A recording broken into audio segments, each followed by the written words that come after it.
Hi there. I've just finished reading this novel by Percival Everett. It's called James, and it's a really powerful piece of literature. I highly recommend you reading it. It follows the story of Huckleberry Finn by Mark Twain, but it retells the story from the point of view of James, the slave, uh, who was called Jim more often than not in Huckleberry Finn. In fact, he was called much nastier things than that. Some really the worst pejoratives, the N word, was used over 200 times. Now, I read Huckleberry Finn and Tom Sawyer when I was a kid, and there's a big debate now whether those books should be cancelled or deleted because of the foul language used to depict the black slaves that were living in the deep south of the United States um, uh, 200 years ago. Now, I can see both points as the argument to that. As a kid, I don't think I picked up on any of that, to be honest, even though the N word is used over 200 times, as I say.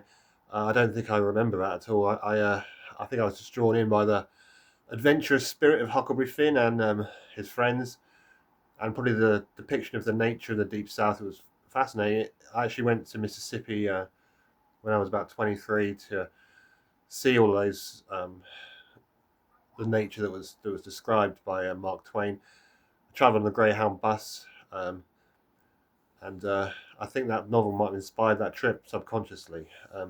Anyway, this book is told completely from the point of view of Jim. It's a first-person narrative throughout the book, and we get to see different sides of his personality. He's a very peaceful, gentle man who is obviously bullied traumatically and tremendously by the white slave owners that he lives with.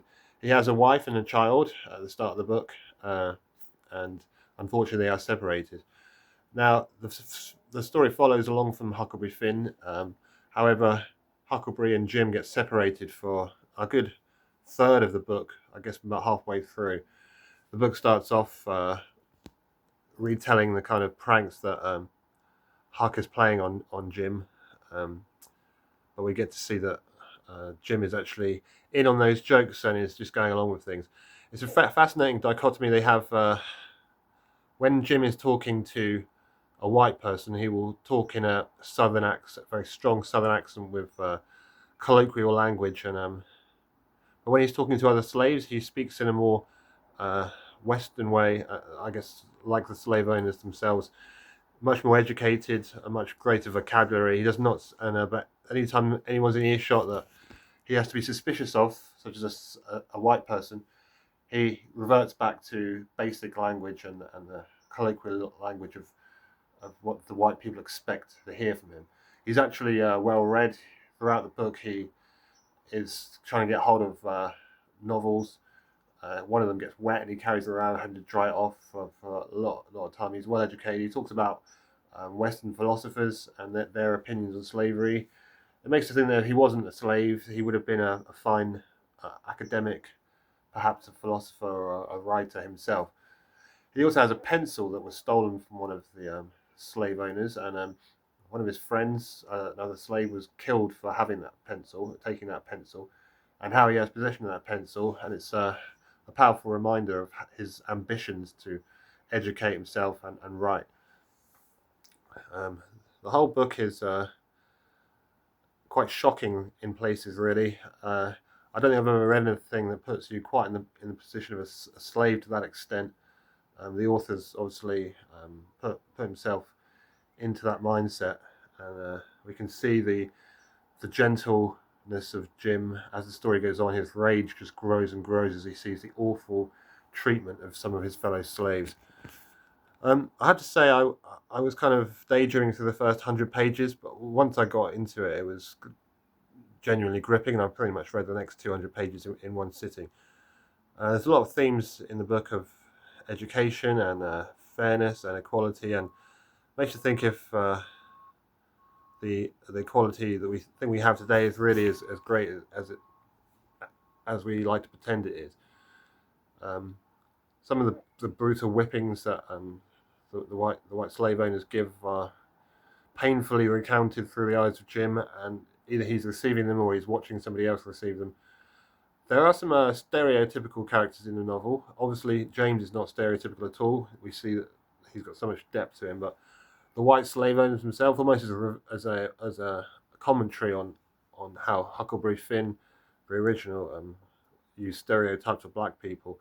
Um, the white slave owners themselves are stereotyped as being ignorant. Just they talk in the way you'd expect. They don't have a lot of depth or nuance to their character, which is interesting.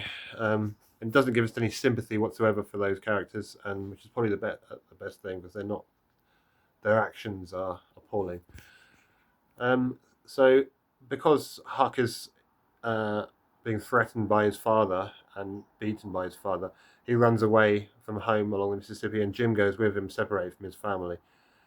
And they begin those adventures, and eventually they're split up as Jim is caught up by some other slave traders and beaten badly. And then he goes to work for some minstrels, some white people who are pretending to be black and performing black music and singing in an attempt to entertain other white people. So they notice that Jim is a very good singer. They get him to put on blackface and sing. And it's very interesting because the people watching that then think that he is a white man pretending to be a black man. But there's a couple of them that start to sort of cotton onto him, and they break into his room at night to check if he's actually a white man. So Jim is forced to escape again. He's shackled at points in the book as well.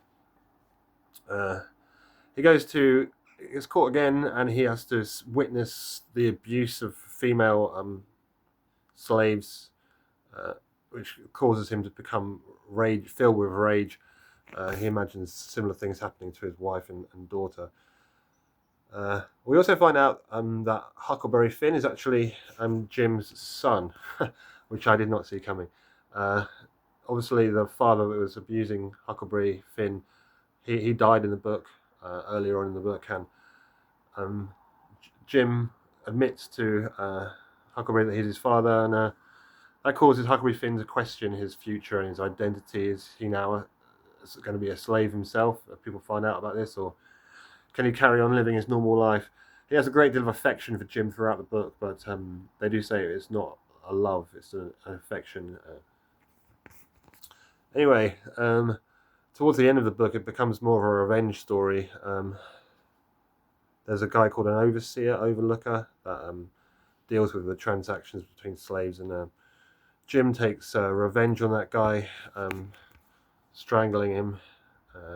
Then he catches other people he's witnessed abusing slaves and takes revenge on them as well. It becomes a real revenge story, and it ends with Jim and his family being reunited and them going their separate ways from Huckleberry Finn. Throughout the book, he's trying to think what his surname would be if he was free and if he was a writer. And the book ends quite nicely. I'll read the last page if I can find it quickly. As happens with the frightened, unprepared, we scattered. Some of us be caught, some of us be killed. Probably some of us would go crawling back.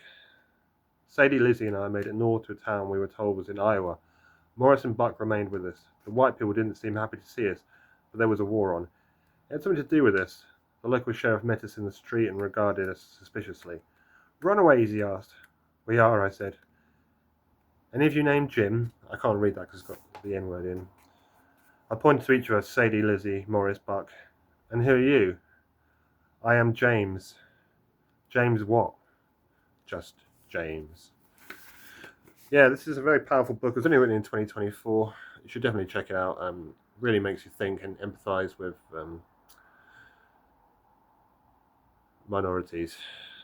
Anyway, have a great day.